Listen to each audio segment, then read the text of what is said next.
Halo semuanya, perkenalkan nama aku Lutfia Zahra, kalian bisa panggil aku Luffy, aku mahasiswi dari IPB University. Nah, di sini aku mau informasi ke kalian mengenai soft skill apa sih yang kita butuhkan sebagai mahasiswa, terutama mahasiswa baru di mana kita mengalami masa transisi dari SMA menuju perkuliahan yang pasti perbedaannya sangat jauh sekali.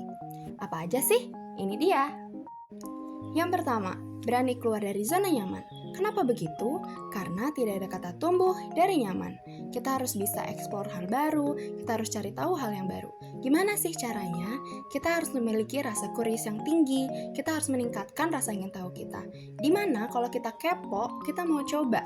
Kalau misalnya kita udah coba, insight baru akan terbuka, pengalaman dan ilmu pun akan bertambah. Tapi disclaimer, hal tersebut harus berkaitan dengan hal-hal kebenaran ya. Nah, yang kedua adalah beradaptasi dengan apapun yang terjadi. Kita tuh harus mampu untuk tetap relate dengan apa yang terjadi, apalagi kalau berkaitan dengan diri kita sendiri. Kalian bisa memulai dengan masuk organisasi, komunitas, atau masuk ke grup discussion yang ada di internal ataupun di eksternal kampus. Nah, kalau misalnya kita udah relate nih, udah adaptif dengan apa yang terjadi, tentu saja soft skill lainnya kayak kemampuan komunikasi, jiwa kepemimpinan, problem solving, dan bekerja sama dalam tim akan auto-install ke dalam diri kita sendiri. Yang ketiga, attitude yang baik. Kenapa sih kita harus punya attitude yang baik?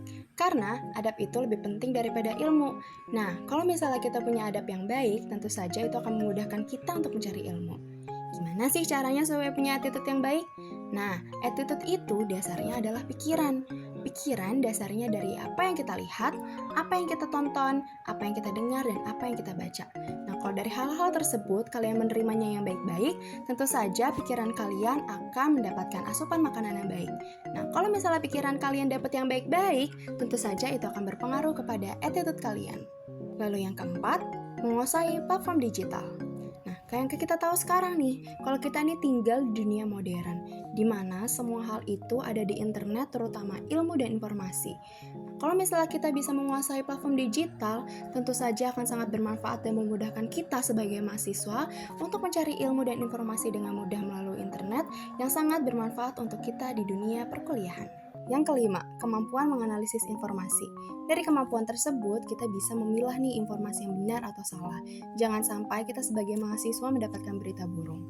Nah, di dunia perkuliahan pun sangat membutuhkan nih kemampuan ini. Karena tentu saja kita pasti akan baca buku atau jurnal yang panjang, di mana kita harus memilah nih informasi mana sih yang mau kita ambil untuk sebagai bahan perkuliahan.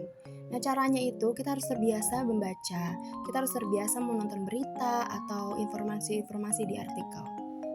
Dan yang keenam ataupun yang terakhir yaitu kemampuan untuk self-evaluating, di mana kita harus bisa untuk mengevaluasi diri kita sendiri, mengenai baik dan sudahnya diri kita dan juga salah atau belumnya diri kita.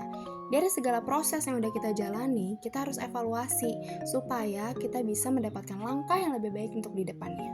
Dan juga supaya kita bisa tahu nih, kita sekarang nih di titik yang mana, apakah sesuai dengan tujuan awal kita. Dan juga agar kita tahu kita selanjutnya itu mau di titik yang mana sesuai dengan yang kita tuju. Nah, itu dia 6 soft skill yang menurut aku merupakan dasar yang harus dimiliki kita sebagai mahasiswa baru.